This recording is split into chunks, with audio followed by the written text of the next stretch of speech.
और वहीं उत्तराखंड के मुख्यमंत्री पुष्कर सिंह धामी आज देहरादून में आयोजित राष्ट्रीय शिक्षा नीति 2020 के शैक्षणिक सत्र 2022 और 23 के शुभारंभ कार्यक्रम में वो पहुंचे हैं। और आपको बता दें कि इस दौरान केंद्रीय शिक्षा और कौशल विकास मंत्री धर्मेंद्र प्रधान भी उनके साथ मौजूद थे। साथ ही उत्तराखंड के शिक्षा मंत्री धन सिंह रावत भी उनके साथ मौजूद थे।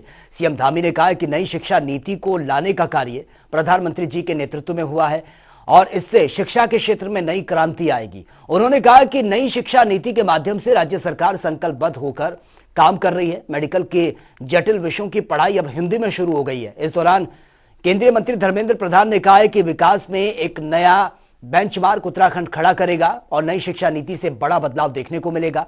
शिक्षा जगत में व्यवस्था परिवर्तन होना चाहिए। और धर्मेंद्र प्रधान ने यह भी कहा कि डिजिटल प्लेटफॉर्म पर उत्तराखंड के नौजवानों को तैयार करना होगा। 260 चैनल के माध्यम से गुणात्मक शिक्षा उपलब्ध करवाई जाएगी। केंद्रीय मंत्री ने कहा कि आने वाले दिनों में उत्तराखंड एक बड़ी ताकत बनकर उभरेगा। उत्तराखंड खुद को तैयार करेगा और दूसरों को भी तैयार करेगा। उत्तराखंड विधानसभा में अध्यक्ष पदों पर नियुक्ति, कर्मचारियों को बर्खास्त किए जाने के सरकार के निर्णय पर हाईकोर्ट ने रोक लगा दी है। फिलहाल कर्मचारियों की नौकरियां बनी रहेंगी। और आपको यह भी बता दें कि विधानसभा अध्यक्ष रितु खंडूरी ने बैकडोर से हुई 250 भर्तियां रद्द कर दी थी, जिनमें से 228 तदर्थ और 22 उपनल के जरिए ये नियुक्तियां हुई थी। वहीं भर्ती घोटाले में विधानसभा सचिव मुकेश सिंघल को तत्काल प्रभाव से सस्पेंड करना पड़ा था, जिसके बाद उनके खिलाफ जांच भी बिठाई गई थी। क्योंकि हाईकोर्ट का विषय अभी क्यों माननीय विधानसभा के अध्यक्ष हैं प्रधानमंत्री ऐसी चीजें आएंगी कि पूरी कोर्ट की जो आदेश है वो अध्ययन करेंगे, उसका निर्णय होगा। क्योंकि अभी ये विषय हमारे संज्ञान में भी आया नहीं, हमने भी कॉपी मंगाई है, उसके अध्ययन के बाद बोला जाएगा। और वहीं पर्यटन मंत्री सतपाल महाराज ने चारधाम यात्रा को लेकर कहा है कि अब तक 42 लाख से ज्यादा पर्यटक उत्तराखंड आ चुके हैं और यात्रा समाप्त होने तक यह आंकड़ा लगभग 45 लाख तक पहुंच जाएगा। उन्होंने कहा कि प्रदेश में पर्यटन को बढ़ावा देने के लिए हम शीतकालीन चारधाम यात्रा को बढ़ावा दे रहे हैं ताकि यहां पर ज्यादा से ज्यादा संख्या में पर्यटक आ सकें। और वहीं रोपवे निर्माण को लेकर सतपाल महाराज ने कहा कि रोपवे बनने से यात्रियों को फायदा मिलेगा, स्थानीय लोगों को भी इसका सीधा फायदा मिलेगा। रोपवे बनने से प्रदेश में आने वाले श्रद्धालुओं की संख्या में भी इजाफा होगा। बहुत अच्छा सीजन रहा और मैं समझता हूं कि कोरोना काल के अंदर जितने वहां नुकसान लोगों का रहा हॉस्पिटैलिटी और होम स्टे के अंदर, धर्मशालाओं के अंदर, उसकी पूरी भरपाई हो गई है। इस समय लगभग 42 लाख आदमी यात्री हमारे चारधाम में आ चुका है और सीजन के समाप्त होते होते मैं समझता हूं 45 लाख यात्री आ जाएगा। इसमें मैं माननीय प्रधानमंत्री जी को भी धन्यवाद दूंगा। उन्होंने काफी इसमें रुचि दिखाई और केदारनाथ, बद्रीनाथ को काफी ज्यादा प्रचारित किया, तो यात्रा हमारी सफल हो गई है। इसमें हेमकुंड साहब की यात्रा भी चल रही है और इसके बाद हम विंटर टूरिज्म को आगे बढ़ावा देंगे, जिससे कि हमारा तिमरचंद महादेव जहाँ की स्वयंभू लिंग बनता है अमरनाथ की तरह, उसको भी हम पर्यटन क्षेत्र के अंदर लाएंगे, तो उससे भी प्रचार प्रसार होगा और हमारा शीतकालीन टूरिज्म बढ़ेगा। और देहरादून के कांग्रेस कार्यालय में प्रेस वार्ता के दौरान करण मारड़ ने राज्य सरकार पर गंभीर आरोप लगाए। उन्होंने कहा कि सरकार ताकत का नाजायज इस्तेमाल करके निजी लोगों को खनन लाभ पहुंचा रही है, इस बात से इनकार नहीं किया जा सकता।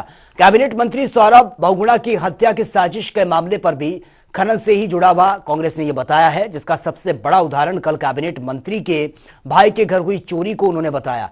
करण महाराज ने यह भी कहा कि लगातार खनन के रेट में उछाल आ रहा है, जिसके खिलाफ आवाज मुखर करने वाले कांग्रेसियों के खिलाफ सरकार ने मुकदमा दर्ज किए हैं।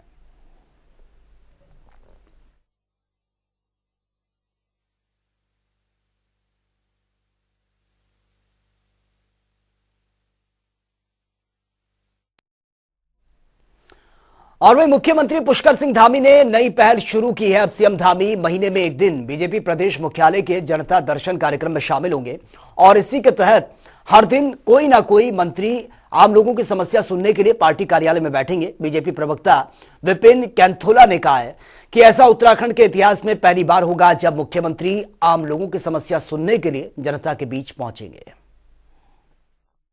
मुख्यमंत्री जी जनता के साथ सीधे संवाद में लगातार बने हुए हैं और उसी क्रम में भारतीय जनता पार्टी के प्रदेश कार्यालय में वे माह में एक बार समय देंगे और यहाँ कार्यकर्ताओं से भी और जो लोग यहाँ पर आएंगे उनसे भी संवाद करेंगे, उनकी समस्याओं का भी निदान करेंगे।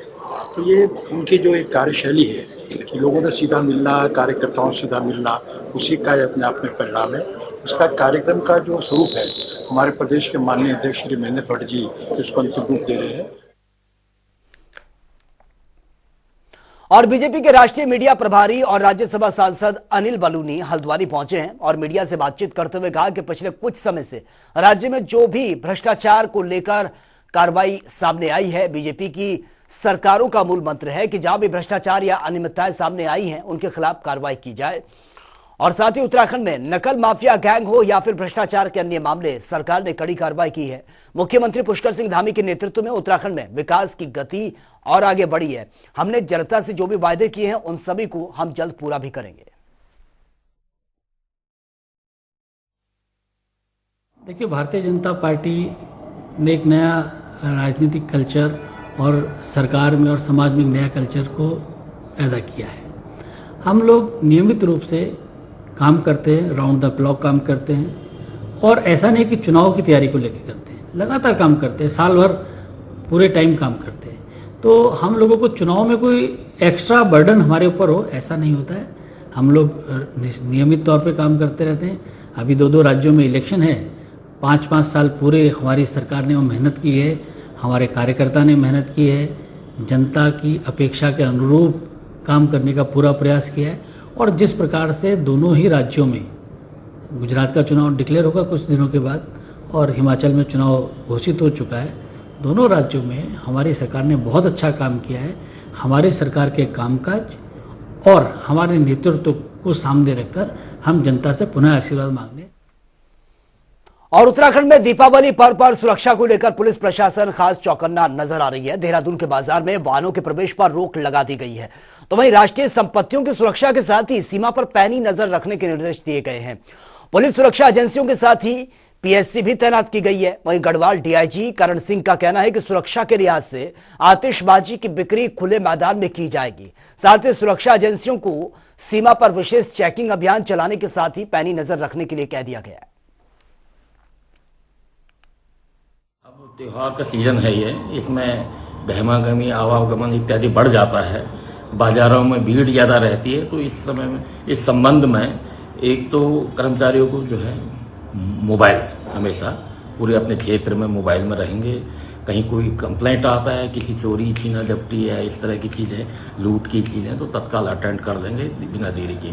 और साथ ही मीटिंग इत्यादि भी कर देंगे कि वहाँ के स्थानीय व्यापार मंडल के साथ और पब्लिक के साथ कि क्या दिक्कतें हैं, गोष्ठी करके उसको दूर करने का प्रयास करेंगे।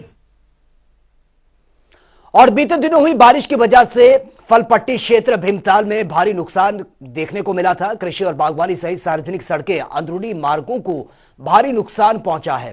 क्षेत्रीय विधायक राम सिंह कैड़ा का कहना है कि वर्तमान में नुकसान से जो मुआवजे के लिए उद्यान विभाग, कृषि विभाग सहित संबंधित विभागों की टीम सर्वे कर रही है। बड़े पैमाने में भीमताल विधानसभा में बरसात से बड़ा नुकसान हुआ। मुख्य सड़कों सहित कई ग्रामीण मार्ग भी बारिश की वजह से बह चुके हैं। अधिकारियों ने सर्वे रिपोर्ट पूरी करने के बाद मुख्यमंत्री के सामने इस रिपोर्ट को वो रखेंगे, जिससे कि प्रभावित काश्तकारों को उचित मुआवजा दिया जा सके।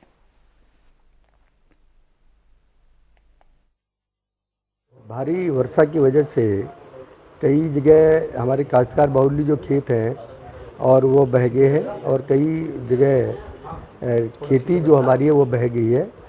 तो इसलिए लगातार मैंने गांव-गांव में जाकर के पूरा आकलन किया है और जितनी भी रोडें बंदी थी वहाँ पर मैंने 10-15 जेसीबी लगा करके रोडें खुलवाने का काम कर रहे हैं। और फसलों का नुकसान पूर्णतः जितनी भी खेती थी वह बह चुकी है और उसका आकलन कराने का काम कर रहे हैं। उद्यान विभाग के अधिकारी, कृषि विभाग के अधिकारी और जिला प्रशासन के अधिकारी आकलन तैयार कर रहे हैं और उस आकलन की रिपोर्ट को शासन को और जिला प्रशासन को भेजेंगे और जितना जो नुकसान हुआ है उसका आकलन करके उनको मुआवजा मिले। और राष्ट्रीय ओजस्वी कवि अनिल सारस्वत रामनगर पहुंचे हैं, जहां पर उन्होंने करगिल शहीद लांस नायक राम प्रसाद ध्यानी की वीरांगना जयंती देवी को उनके घर पर पहुंचकर सम्मानित किया है। इस अवसर पर उत्तराखंड पूर्व सैनिक लीग और हेमपुर के अध्यक्ष सूबेदार मेजर नवीन पोखरियाल सहित अन्य अधिकारी भी मौजूद थे। आपको बता दें कि अनिल सारस्वत पिछले कुछ सालों से भारतीय सेना में बलिदान हुए सैनिकों की वीरांगनाओं को प्रतीक चिन्ह देकर और नकद राशि देकर उनको सम्मानित कर रहे हैं। अपनी ओर से श्रद्धांजलि अर्पित करने का काम वो कर रहे हैं। और अब अनिल सारस्वत ने मृत्युपरांत अपनी